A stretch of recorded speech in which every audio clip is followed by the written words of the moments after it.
ऐसी कौन सी जल्दबाजी थी जो इस बुढ़ापे में ऐसा कदम उठाना पड़ा? शास्त्री जी ने पूछा। तब जग्गू बोला, बेचारी दुखियारी है। विधायक जी के यहाँ काम करती थी, महाराजिन थी, खाना पकाती थी। कम उम्र में विधवा हो गई थी। 17-18 साल का बेटा भी है। 1 साल से हम एक दूसरे को पसंद करते हैं।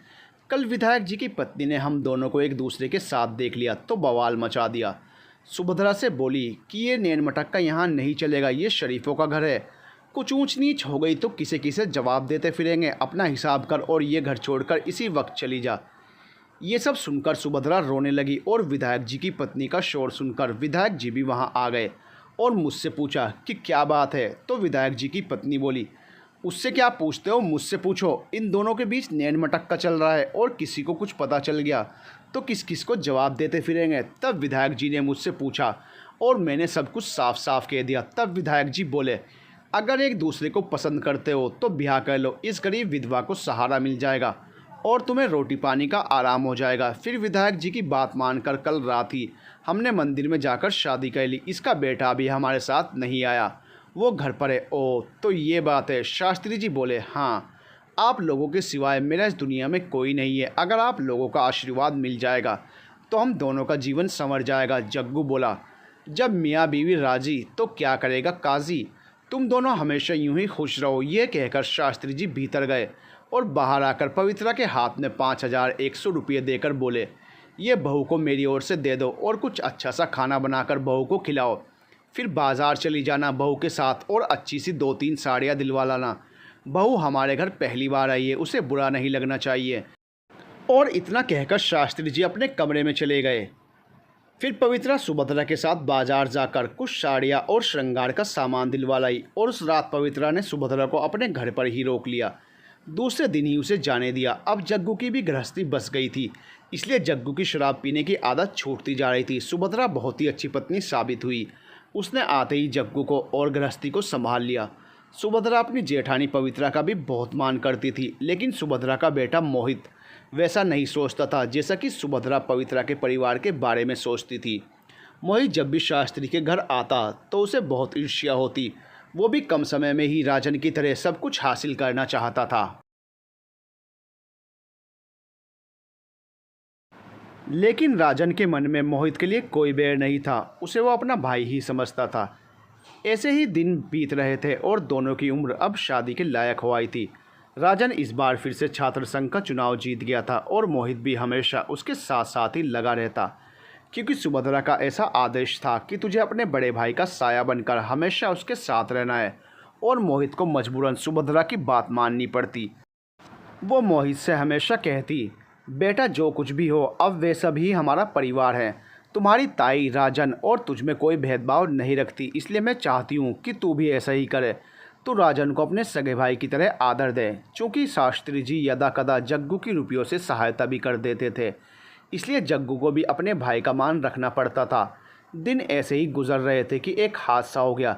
जग्गू और सुभद्रा वैष्णो देवी की यात्रा पर जा रहे थे और उनकी बस का एक्सीडेंट हो गया और वे दोनों स्वर्ग सिधार गए। इस बात से शास्त्री जी का मन बहुत ही आहत हुआ। पवित्रा भी सुभद्रा के जाने से बहुत दुखी हुई, क्योंकि सुभद्रा पवित्रा को अपनी बड़ी बहन की तरह ही चाहती थी। अब क्या था, पवित्रा को मोहित पर बहुत दया आई और उसने मोहित को अपने घर में आसरा दे दिया।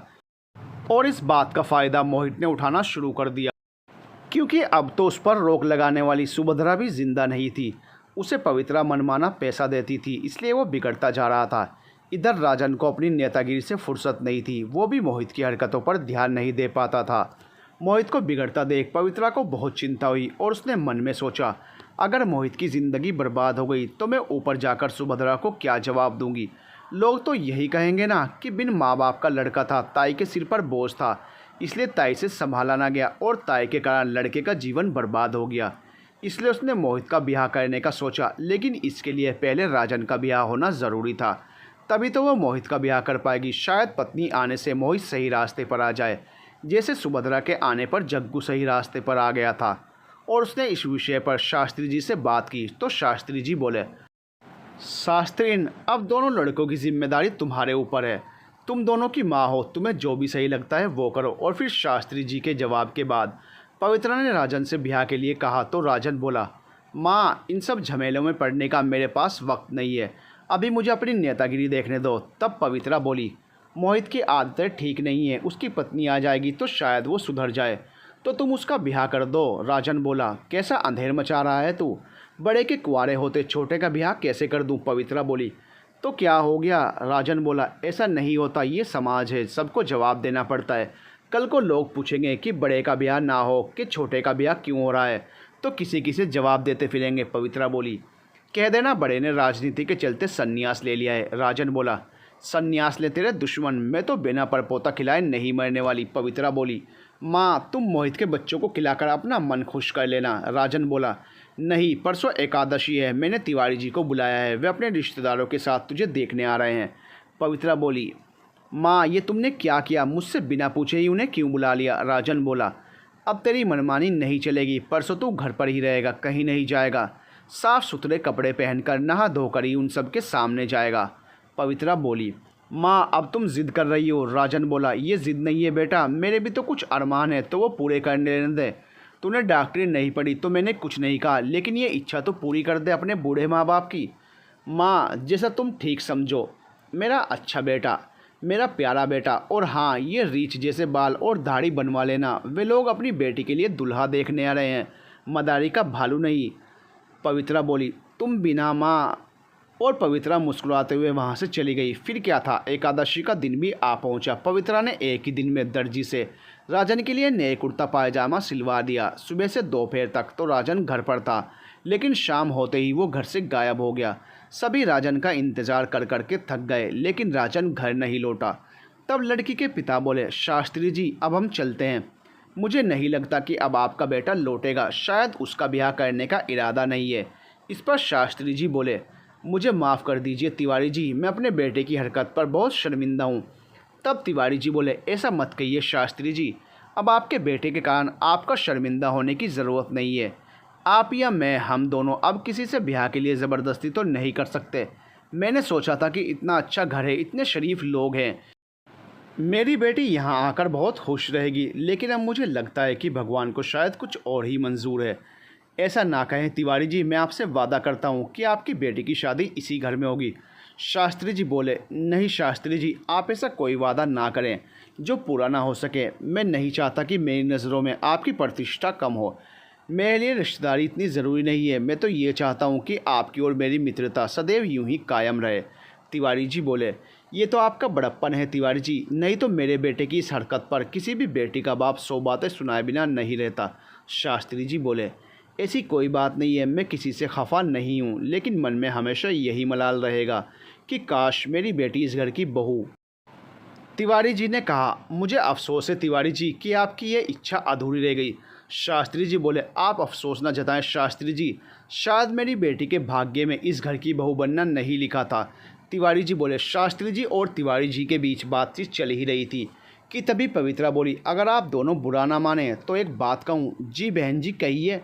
तिवारी जी बोले, मैं सोच रही थी कि अगर आपको एतराज़ ना हो तो आप अपनी बेटी का ब्याह हमारे गोद लिए बेटे मोहित से कर दीजिए। इससे आपकी इच्छा भी पूरी हो जाएगी और दोनों परिवारों का सम्मान भी बना रहेगा। बहन जी, आपका सुझाव तो अच्छा है, लेकिन यदि आप बुरा ना माने तो पहले मैं अपनी पत्नी और परिवार वालों से इस विषय में पूछ लूँ, फिर कहीं जाकर आपको कोई जवाब दूंगा। तिवारी जी बोले, हमें कोई एतराज़ नहीं, आखिर आपकी बेटी की ज़िंदगी का सवाल है और ये फ़ैसला आपको सबकी रजामंदी से ही लेना चाहिए। शास्त्री जी बोले, जी बहुत बढ़िया, तो मैं आपको अपने परिवार से पूछकर बताता हूँ कि उन सभी का क्या जवाब है। तिवारी जी बोले, जी इत्मीनान से सोच समझकर ही फैसला कीजिएगा, और यदि आपको इस रिश्ते से इनकार भी होगा तो हम बुरा नहीं मानेंगे। जब सब राज़ी हो जाएं तभी बात को आगे बढ़ाएंगे। शास्त्री जी बोले, बहुत बहुत आभार आपका, तो फिर अब हम सभी को जाने की इजाज़त दीजिए। और फिर इतना कहकर तिवारी जी अपने रिश्तेदारों के साथ वापस लौट गए। शास्त्री जी ने उन सभी को दुखी मन से विदा किया, और इधर ना शास्त्री जी ने रात का खाना खाया और ना ही पवित्रा ने। आज तो पवित्रा भी राजन के आचरण से दुखी थी। उसने सोचा, आज लौटने दो राजन को, ऐसी खबर लूँगी कि ज़िंदगी भर याद रखेगा।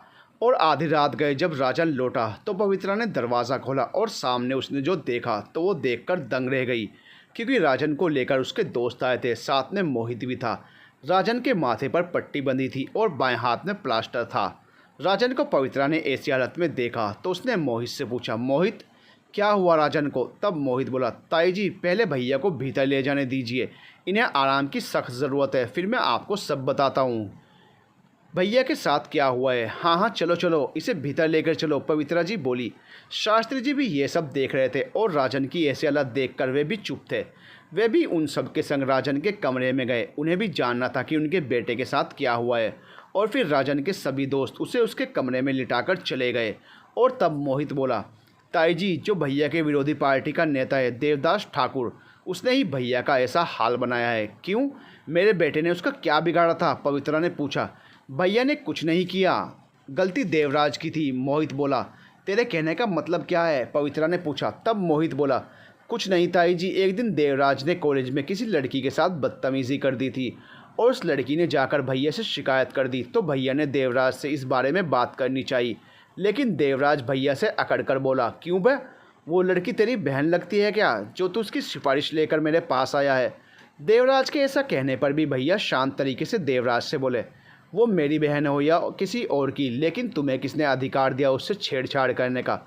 तू कौन होता है मुझे ज्ञान देने वाला? तू जाकर अपना काम कर, मेरी ज़िंदगी में दखल मत दे। देवराज बोला। फिर क्या था, भैया को उसकी इस बात पर गुस्सा आ गया और उस दिन उन्होंने उसे अच्छे से ठोक दिया। और आज भैया को अकेला देखकर देवराज ने 2-3 लड़कों के साथ उस दिन की मार का बदला ले लिया। मोहित की बात सुनकर शास्त्री जी बोले, इसीलिए, बस इसीलिए मैं नहीं चाहता था कि ये राजनीति में जाए। राजनीति ऐसी चीज़ है जहाँ बैठे बिठाए दुश्मन बन जाते हैं। अब देखो इसकी क्या हालत कर दी है उस लड़के ने। ये तो उस लड़के से उलझकर हाथ पांव तुड़वाकर घर आ गया और अब हमें बूढ़े माँ बाप को भुगतना पड़ेगा। आप ज़रा शांत हो जाइए ना, उसकी हालत पर कुछ तो तरस खाइए, पवित्रा बोली। इसकी इस हालत का ये खुद जिम्मेदार है। 1000 बार समझाया कि किसी के फटे में टांग मत अड़ाया करो, लेकिन ये हम लोगों की सुनता कहाँ है, शास्त्री जी गुस्से से बोले। शास्त्री जी की बात पर पवित्रा बोली, आप ही ज़रा सोचिए कि उसने क्या गलत किया है। अगर देवराज उस लड़की को परेशान कर रहा था तो क्या ये चुप करके बैठ जाता? किसी लड़की की इज्जत का कोई मोल नहीं है। अगर मैं भी इसकी जगह होती तो यही करती। अब आंखों देखी मक्खी तो नहीं निगली जा सकती ना। ये हम दोनों के दिए हुए संस्कार हैं। जो हमारा बेटा छिचोरा और लफंगा नहीं है, कैसा भी हो मेरा बेटा, लेकिन लड़कियों की इज्जत तो करता है। आपने भी तो हमेशा उसे यही सीख दी है कि बेटा लड़कियों और महिलाओं की इज्जत करो। यदि कोई उनके साथ बुरा सलूक करता है तो चुप मत रहो। आपके बताए हुए रास्ते पर तो चल रहा है, तब भी आप इसे ही दोषी ठहरा रहे हैं। मेरा वो मतलब ही नहीं था शास्त्री ने। उसे ऐसी हालत में देखकर क्या मुझे दुख नहीं होता? बाप हूँ इसलिए तुम्हारी तरह अपना दुख प्रकट नहीं कर सकता, लेकिन पीड़ा मुझे भी होती है। आज के बाद मैं इसे किसी बात के लिए नहीं टोकूंगा। और इतना कहकर शास्त्री जी राजन के कमरे से चले गए और इधर पवित्रा उन्हें जाते हुए देखती रही। फिर पवित्रा ने राजन और मोहित को खाना खिलाया। राजन से तो नहीं खाया गया, लेकिन मोहित ने ठीक से खाया।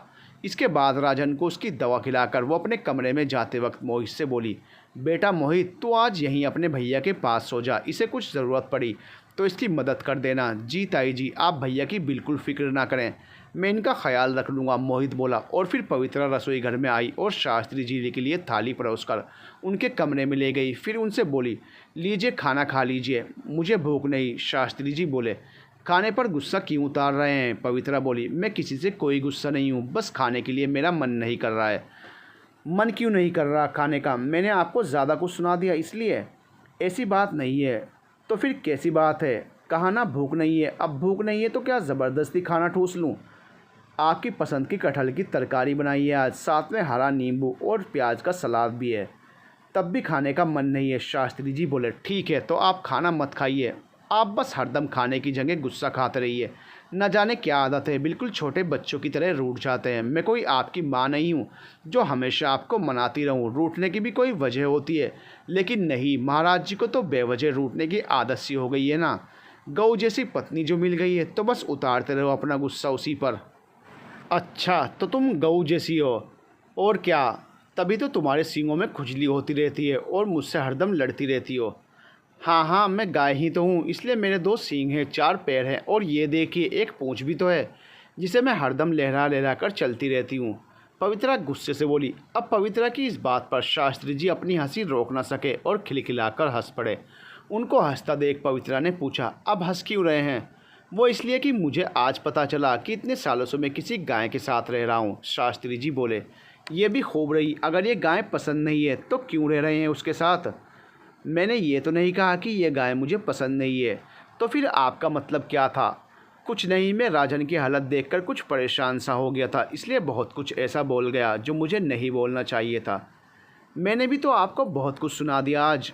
कोई बात नहीं, शास्त्री जी बोले, अब आपका गुस्सा उतर गया हो तो खाना खा लीजिए। तुमने खाया? शास्त्री जी ने पवित्रा से पूछा। आपसे पहले खाया है कभी जो आज खा लूँगी? चलो फिर तुम भी खाना खा लो। ठीक है, मैं भी अपनी थाली परोस कर लाती हूँ। इतना कहकर पवित्रा रसोई में जाने लगी तो शास्त्री जी उससे बोले, आज एक ही थाली में खा लेते हैं, आपकी थाली में मैं कैसे खा सकती हूँ?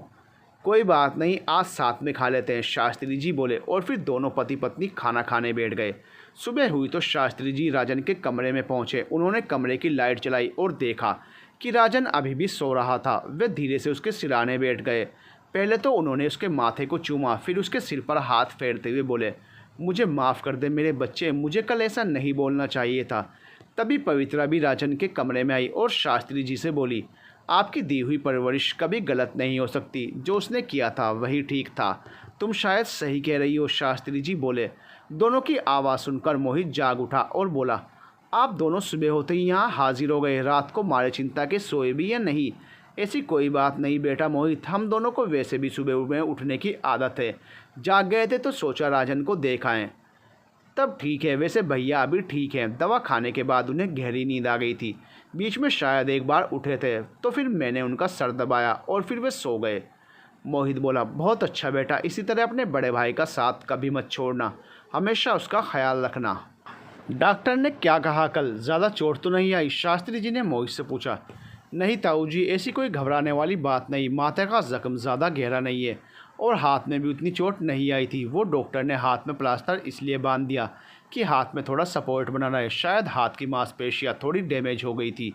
मोहित बोला, अब ठीक है, मैं तो यूं ही बेफिजूल परेशान हो जा रहा था।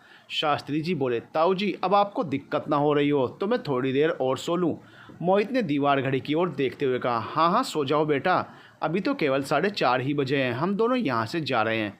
राजन को भी तो अभी आराम की सख्त ज़रूरत है, शास्त्री जी बोले, और फिर इतना कहकर शास्त्री जी पवित्रा के साथ राजन के कमरे से चले आए। 1-2 घंटे बाद जब दोनों भाई सोकर उठे तो पवित्रा दोनों से बोली, चलो दोनों मुंह हाथ धोकर नाश्ता करने आ जाओ, फिर राजन को दवाई भी तो खानी है। हाँ ताई जी, मुझे किसी काम से बाहर भी जाना है, इसलिए नाश्ता करके मैं निकल जाऊँगा, मोहित बोला। तुझे ऐसा भी क्या ज़रूरी काम आन पड़ा जो तू ऐसी हालत में अपने भाई को छोड़कर बाहर जाना चाहता है? पवित्रा बोली, कोई ज़रूरी काम है, बस आपसे बाहर जाने की इजाज़त चाहता हूँ। ज़रूरी काम है तो चला जा, लेकिन जल्दी लौट आना यहाँ। राजन को तेरी ज़रूरत है, पवित्रा बोली। हाँ बस दोपहर तक लौट आऊँगा, मोहित बोला। और फिर क्या था? मोहित नाश्ता करके बाहर निकल गया और घर से दूर एक दारू के ठेके पर जा पहुँचा। वहाँ 2-3 लड़के उसका बेसब्री से इंतज़ार कर रहे थे। जैसे ही मोहित वहाँ पहुँचा तो उन लड़कों में से एक ने बोला, यार बड़ी देर कर दी, हम सब कब से तेरा इंतज़ार कर रहे हैं। हाँ, वो बुढ़िया छोड़ ही नहीं रही थी, कह रही थी मेरे बेटे का यहाँ ख्याल रखने वाला कोई नहीं है, जैसे मैं उसके बाप का नौकर हूँ। मोहित बोला, तू उनका नौकर ही तो है, उनके दिए हुए टुकड़ों पर ही तो तू पल रहा है। उनमें से एक बोला, ये सब मेरी माँ का किया कराया है, अपने आप तो मरकर चली गई और ये सब झमेले मेरे लिए छोड़ गई। मोहित बोला, यार अपनी माँ के लिए तो ऐसा मत बोल। उनमें से एक बोला, वो माँ नहीं दुश्मन थी मेरी, जिसने बुढ़ापे में उस जग्गू से शादी करके मेरी ज़िंदगी बर्बाद कर दी और मुझे उस घर का गुलाम बना दिया। अच्छा ये सब छोड़, पहले ये तो बता वो कैसा है जिसकी हम सब ने कल रात ठुकाई की थी? एक ने पूछा। तब मोहित बोला, यार देवराज, ऐसे मारा जाता है क्या किसी को? क्यों, ज़्यादा चोट लग गई क्या? देवराज ने पूछा। तब मोहित बोला, वही तो कि बस मामूली सी चोटें ही आई हैं उसे, ऐसे माना था कि महीनों के लिए बिस्तर पकड़ लेता, फिर कुछ महीनों के लिए ही सही मुझे उससे मुक्ति तो मिल जाती। तुम लोगों ने ऐसा मारा कि उसे तो अस्पताल में भर्ती भी नहीं होना पड़ा और कुछ ही देर के बाद वो घर भी आ गया। ओह, तो तुझे बड़ा अफसोस है कि उसे कम चोट आई? देवराज बोला, और क्या, मेरी बला से मर जाता तो ही ठीक रहता। मोहित बोला, एक बात तो है, तू है बड़ा नमक हराम, जिस थाली में खाता है उसी में छेद करता है। देवराज बोला, अब क्या करूं, मेरा वश चले तो मैं उस घर से अलग हो जाऊं, लेकिन फिर उस घर के अलावा मेरे लिए कहीं और ठिकाना भी तो नहीं है। ये भी ठीक कहा तूने, लेकिन यार, मैंने जब तुझे बता दिया था कि राजन वहाँ पर अभी अकेला है, तो तुम लोगों ने उसकी ठुकाई करने में इतना संकोच क्यों किया? अच्छे से मानना चाहिए था ना। मोहित बोला, बस इतना काफ़ी था यार, हमें भी तो पुलिस का डर है, फिर कभी हिसाब चुकता कर लेंगे। तो चल फिर इसी बात पर दारू पिला, मोहित बोला। और फिर मोहित देवराज की टोली के संग सिगरेट और दारू पीने बैठ गया। मोहित अपने लफंगे दोस्तों के साथ ठेके पर दारू पीता रहा और दोपहर तक घर नहीं पहुंचा। वहां पवित्रा दोपहर के खाने पर उसका इंतजार करती रही। पवित्रा ने सोचा कि मोहित शाम तक लौट आएगा, इसलिए उसने शास्त्री जी और राजन को खाना खिलाकर खुद भी खा लिया। फिर शाम होने को आई, लेकिन मोहित घर नहीं लौटा। आधी रात गए वो शराब के नशे में धुत घर लौटा। उसकी हालत देखकर पवित्रा और शास्त्री जी परेशान हो उठे। मोहित ऐसी हालत में भी नहीं था कि उससे बात की जा सके। वो लड़खड़ाता हुआ अपने कमरे में जाकर बिस्तर पर लेट गया। इसलिए उस रात राजन के कमरे में शास्त्री जी लेटे। सुबह हुई तो इस विषय पर पवित्रा ने शास्त्री जी से बात करते हुए कहा, आपने कल मोहित की हालत देखी? उसी के बारे में तो मैं भी सोच रहा था। शास्त्री जी बोले, अब सोचने का वक्त नहीं है, कुछ करने का वक्त है। पवित्रा बोली, उसे केवल समझाया जा सकता है। अपनी औलाद होती तो सख्ती से पेश आते। अगर हमने सख्ती दिखाई तो समाज तो यही कहेगा ना कि चचेरे भाई का लड़का था, इसलिए उसके साथ दुर्व्यवहार कर रहे हैं, और मोहित भी हमें गलत समझने लगेगा। तो तब क्या? शास्त्री जी बोले, इसलिए तो मैं कह रही थी कि ब्याह कर दो उसका। पवित्रा बोली, लेकिन बड़े भाई का ब्याह अभी नहीं हुआ, तो इसका कैसे कर दें? शास्त्री जी बोले, मुझे डर है कि बात कहीं हाथ से ना निकल जाए। मोहित बर्बादी की राह पर तो चल ही पड़ा है, और अगर इससे भी ज़्यादा वो कुछ कर बैठा तो हम दोनों खुद को कभी माफ़ नहीं कर पाएंगे। पवित्रा बोली, तो तुम ऐसा करो, एक बार राजन से और पूछ लो कि वो ब्याह करने के लिए राज़ी है या नहीं। अगर राज़ी हो जाता है तो उसके स्वस्थ होते ही हम उसका ब्याह कर देते हैं, फिर इसके बाद मोहित का भी ब्याह कर देंगे। और अगर राजन राज़ी नहीं भी होता तो तुम रोहित के लिए लड़की देखना शुरू कर दो। जब गृहस्थी की बेड़ियाँ पैरों में पड़ जाएंगी तो अपने आप सुधर जाएगा। शास्त्री जी बोले, हाँ सही कहा आपने, मैं कल ही राजन से इस बारे में बात करती हूँ। अगर वो मान जाता है तो मैं फ़ौरन ही उसके लिए लड़की देखना शुरू कर दूँगी। फिर दूसरे दिन पवित्रा ने इस विषय पर राजन से पूछा तो वो बोला, माँ मैं अभी शादी नहीं करना चाहता, मुझे अभी बहुत से काम करने बाकी हैं। तुम ऐसा करो, पहले मोहित का ब्याह कर दो, मैं अभी अपने काम पर ध्यान देना चाहता हूँ। कॉलेज के छात्रों के लिए बहुत सी सुविधाएं मुहैया करवानी हैं, जिसके लिए मुझे विधायक जी की मदद की ज़रूरत भी पड़ेगी। यदि मेरा ध्यान काम पर रहा तो फिर मैं तुम्हारी बहू को समय नहीं दे पाऊँगा, तो फिर तुम्हें और तुम्हारी बहू को भी मुझसे शिकायत रहेगी। इससे बेहतर है कि मैं अभी कुछ दिनों तक ब्याह ही ना करूं। राजन बोला, जैसी तेरी मर्जी, तो फिर मैं रोहित के लिए ही लड़की देखना शुरू करती हूँ। हाँ माँ, यही ठीक रहेगा। राजन बोला, फिर क्या था। सबकी रजामंदी पर पवित्रा ने मोहित के लिए लड़की ढूंढनी शुरू कर दी, और फिर एक उच्च घराने की सुंदर और सुशील कन्या पवित्रा को मिल ही गई। लड़की के पिता बैंक में कैशियर थे, उनका नाम गोपाल शास्त्री था। माँ घरेलू महिला थी और लड़की अपने माँ बाप की इकलौती संतान थी। लड़की पढ़ी लिखी भी थी और हमेशा अव्वल आती थी। गोपाल जी के और कोई संतान तो थी नहीं, इसलिए उन्होंने अपनी बेटी को बड़े दुलार से रखा और उसकी हर ख्वाहिश पूरी की। और वो यही चाहते थे कि उनकी बेटी को ससुराल भी ऐसी ही मिले, जहाँ के सदस्य खुले विचारों वाले हों। और उन्होंने जब शास्त्री जी और पवित्रा के व्यवहार के बारे में सुना तो उन्होंने फ़ौरन ही लड़का देखने उनके घराने के लिए हाँ कर दी।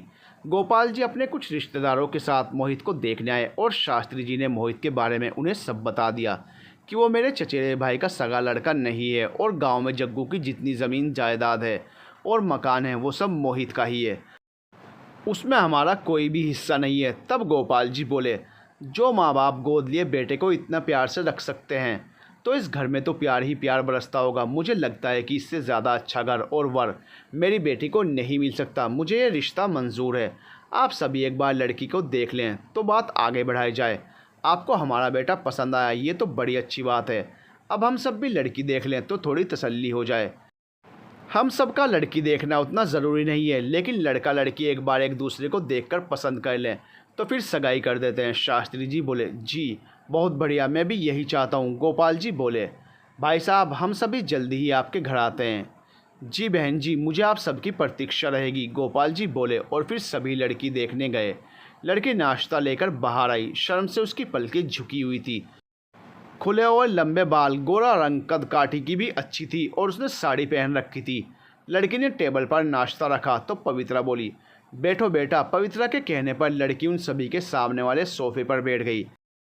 तब पवित्रा ने उसका नाम पूछा तो लड़की बोली, जी सावित्री। तब पवित्रा ने पूछा, नाम तो बहुत अच्छा है, हमने सुना है कि तुम पढ़ने लिखने में भी बहुत होशियार हो, और क्या क्या रुचियाँ हैं तुम्हारी? जी मुझे खाना पकाना पसंद है, गीत गाना पसंद है, लेकिन सिलाई बुनाई का मुझे कोई शौक़ नहीं है। सावित्री बोली, ईमानदार भी हो, सब सच सच कहती हो। पवित्रा बोली, जी मुझे किसी को धोखा देना पसंद नहीं है, इसलिए अपने बारे में मैंने आपको सब सच सच बता दिया। इनसे मिलो, ये है हमारा बड़ा बेटा राजन, और ये छोटा मोहित, ये है शास्त्री जी, और मुझे देखकर तो तुम समझ ही गई होगी कि मैं कौन हूँ। सबका परिचय करवाते हुए पवित्रा बोली, और फिर मोहित और सावित्री को थोड़ी देर के लिए एक दूसरे से बात करने के लिए छोड़ दिया गया। वे दोनों उधर बातें कर रहे थे और इधर ये सब बातें कर रहे थे। फिर लड़का लड़की ने एक दूसरे को पसंद कर लिया और रिश्ता पक्का हो गया। सावित्री और मोहित की शादी की तैयारियां जोरों पर चलने लगी। मोहित बहुत खुश था इस शादी से, क्योंकि सावित्री उसे पहली नज़र में भाग गई थी। दोनों कभी कभी किसी मंदिर या तीज त्योहारों पर मिलने भी लेते थे। सावित्री को भी मोहित पसंद था। मोहित देखने में राजन से भी ज़्यादा खूबसूरत था, क्योंकि मोहित की माँ सुभद्रा भी बहुत सुंदर थी और मोहित के नैन नक्श बिल्कुल अपनी माँ सुभद्रा जैसे थे। भूरी आंखें और गोरा रंग था उसका, बस वो थोड़ा स्वभाव का अच्छा नहीं था और हमेशा शास्त्री जी के परिवार का बुरा ही चाहता था।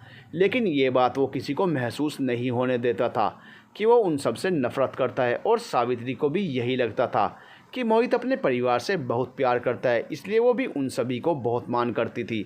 ऐसे ही दिन गुजरे और शादी के दिन भी पास आ गए। दोनों ही परिवारों में शादी की तैयारियां ज़ोर शोर से होने लगी। गोपाल जी बहुत ही खुश थे कि उनकी बेटी अच्छे घर में ब्याह कर जा रही है। उन्हें इससे फ़र्क नहीं पड़ता था कि लड़का कुछ नहीं करता है, और हमारे समाज की विडंबना भी तो यही है कि लड़की के पिता वर देखकर ही घर देखकर उसका ब्याह करता है। बड़ा घर हो, ससुर कमाता, लड़का चाहे कुछ भी ना करता हो, फिर भी अपनी बेटी ऐसे में ब्याह देंगे, और लड़के के घर वालों को ये आशा रहती है बहू के आते ही हमारा बिगड़ेल लड़का सुधर जाएगा, अपनी जिम्मेदारियां निभाने लगेगा। अब कह भी क्या सकते हैं, यही तो समाज है। और फिर वो दिन भी आ गया जिसका सबको बेसब्री से इंतज़ार था। राजन अपने भाई की शादी में अपने दोस्तों संग खूब नाचा। वरमाला हुई, फिर 7 फेरों के बाद सावित्री की विदाई भी हो गई, और पलक झपकते ही सावित्री अपनी भीगी पलकों के साथ ससुराल के द्वार पर खड़ी थी। रास्ते भर मोहित सावित्री को चुप कराते हुए आया था, और वो चुप नहीं हुई थी। लेकिन जब पवित्रा ने प्यार भरा हाथ सावित्री के सर पर फेरा तो फिर वो एकदम शांत हो गई। पवित्रा ने बहू का निहारन किया, नज़र उतारी, और फिर सभी के साथ कुलदेवी की पूजा के लिए गांव की ओर चल पड़ी। वहाँ उसने सावित्री से कुलदेवी के मंदिर में हल्दी से भरी हथेलियाँ लगवाई, और फिर अपने घर के द्वार पर भी हल्दी की हथेलियाँ लगवाई, और बाद में मोहित के घर के सामने ले जाकर बोली, सावित्री बहू, यह है तुम्हारी संपत्ति, आज से तुम इन सब की मालकिन हो। अपने घर के द्वार पर भी हथेलियाँ लगा दो, जिससे पुरखे तुम्हें पहचान जाएं कि अब से तुम इस परिवार का हिस्सा हो। और सावित्री ने ऐसा ही किया। फिर सब गांव से लौटे, और फिर दूसरे दिन सत्यनारायण की कथा हुई, और तब जाकर दूल्हा दुल्हन को मिलने दिया गया। उस रात पवित्रा खुद अपने हाथों से सावित्री को तैयार करके मोहित के कमरे में भेजते हुए बोली, खुश रहो बेटा, दूधो नहाओ पूतो फलो, भगवान तुम दोनों को सदा सुखी रखे, तुम्हारी जोड़ी यूं ही बनी रहे। फिर क्या था, उस दिन के बाद सावित्री ने सारा घर संभाल लिया और सबकी चहेती बन गई। वो पवित्रा को कुछ भी नहीं करने देती और सबका बहुत ख्याल रखती थी। देर रात गए जब राजन आता तो उसको भी नहीं छोड़ती और डांट लगाते हुए उससे कहती, आइए आइए भ्राताश्री, मैं आपकी ही प्रतीक्षा कर रही थी। आपको तो ज़रा भी रहम ही नहीं है, अपने उनके बारे में भी सोच लिया करिए। आप जल्दी घर आ जाएंगे तो ना जाने कौन सा पहाड़ टूट पड़ेगा, जंगल रेगिस्तान में तब्दील हो जाएगा और यह धरती पानी से भर जाएगी। तो फिर से मेरी क्लास लेने बैठ गई। इतना तो कभी मेरी माँ ने भी नहीं टोका मुझे जितना कि तू मुझे टोकती है, राजन सावित्री से कहता है। मैं आपकी माँ नहीं हूँ भ्राताश्री, मुझे तो आप अपनी बहन की तरह मानते हैं ना। तो छोटी बहन को अधिकार होता है कि वो अपने बड़े भाई को डांट सकती है। सावित्री बोलती, बस बस बहुत हो गया डांटना वाटना, जल्दी से खाना परोसो, बहुत भूख लगी है। राजन कहता, अब मुझसे खाना वाना नहीं परोसा जाता, मेरे लिए जेठानी ले आओ, अब तो वही परोसा करेगी। आपका खाना मुझसे नहीं की जाती अब आपकी खिदमत। सावित्री बोलती, देख माँ की तरह बातें मत, खाना खिलाना है तो खिला दे, नहीं तो मैं चला अपने कमरे में सोने।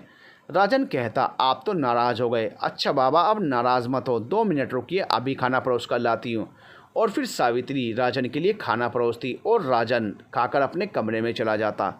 और इधर मोहित को अच्छा नहीं लगता था कि सावित्री सबका ख्याल रखे, पूरे घर का काम करे। इसलिए वो जब भी सावित्री से इस विषय पर बात करता तो सावित्री कहती, ये हमारा घर है जी, ये परिवार ही हमारी ताकत है और इस घर की बहू होने के नाते मुझे सबको जोड़ कर रखना है। आपके ये सगे रिश्तेदार ना सही लेकिन सगों से भी ज़्यादा हैं। माँ कितना प्यार करती है मुझे, कितना ख्याल रखती है मेरा, तो मेरा भी फ़र्ज़ है कि मैं आप सबका ख्याल रखूं। तुम्हें कोई भी नहीं समझा सकता, मोहित बोला।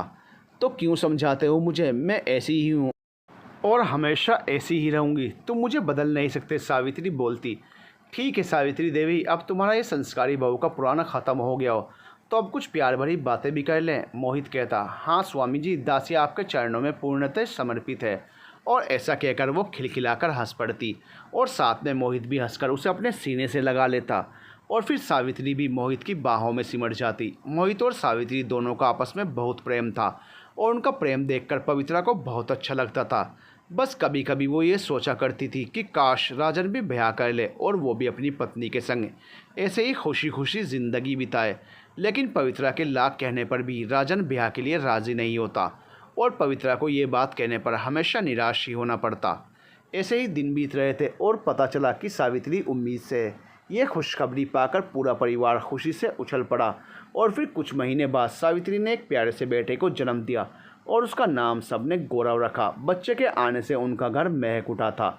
अब गौरव धीरे धीरे बड़ा होने लगा था और 3 साल का होने पर राजन ने उसका दाखिला एक कॉन्वेंट स्कूल में करवा दिया। गौरव और राजन के बीच बहुत प्यार था।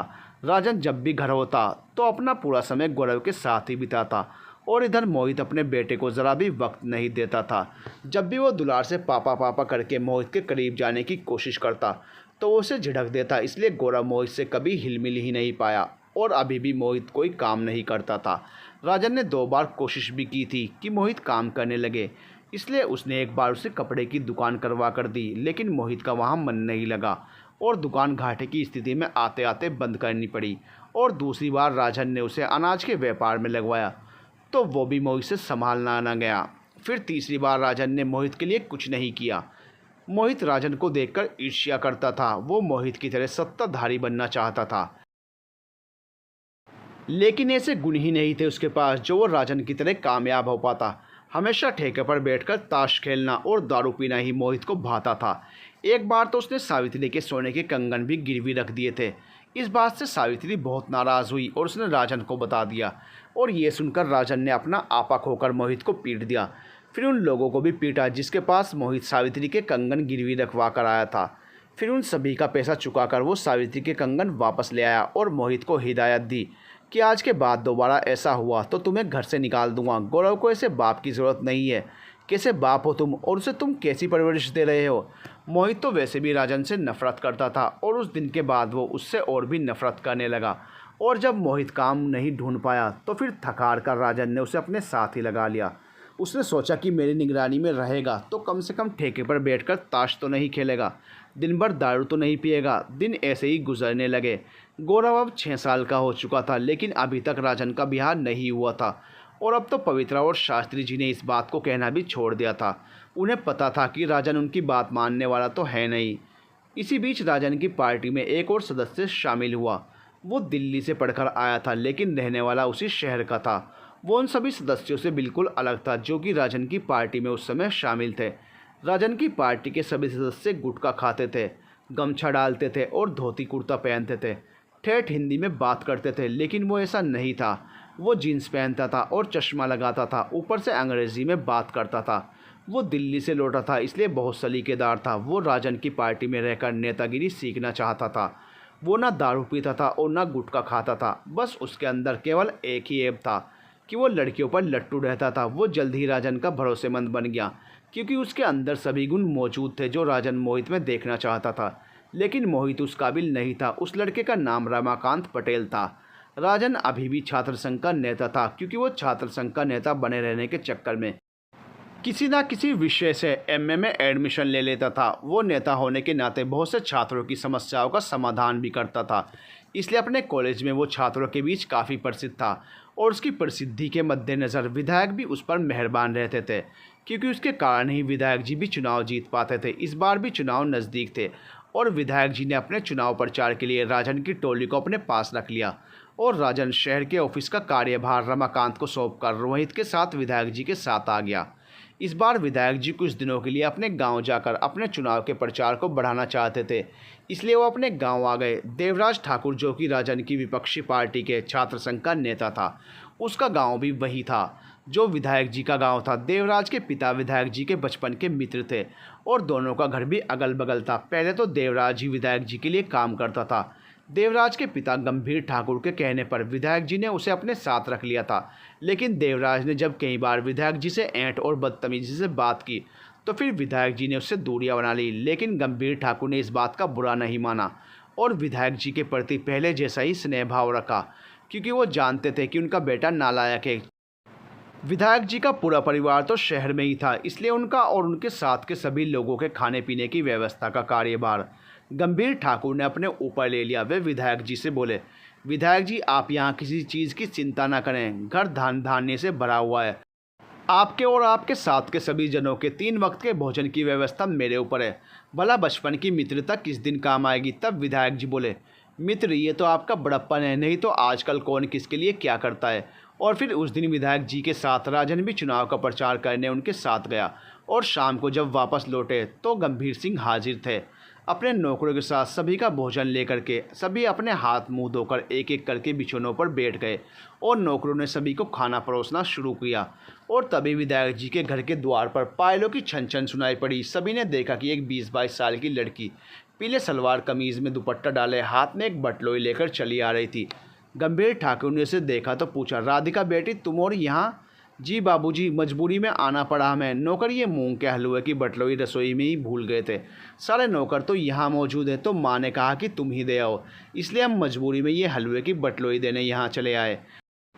ठीक है बेटी। और इतना कहकर गंभीर ठाकुर ने बटलोई ले ली और फिर से अपना दुपट्टा लहराते और पायल छनकाते हुए वापस चली गई। और राधिका की पायलों की छमछम ने राजन के दिल की धड़कनों को बढ़ा दिया था। वो उसे बस जाते हुए देखता रहा। ये सब मोहित भी देख रहा था और उसने राजन से कहा, भैया खाना बहुत ही अच्छा है ना। राजन मोहित का इशारा समझकर मुस्कुराया, लेकिन बोला कुछ नहीं। फिर क्या था, अब जब देखो तब राजन की नज़रें राधिका को तलाश करने लगी। To be continued.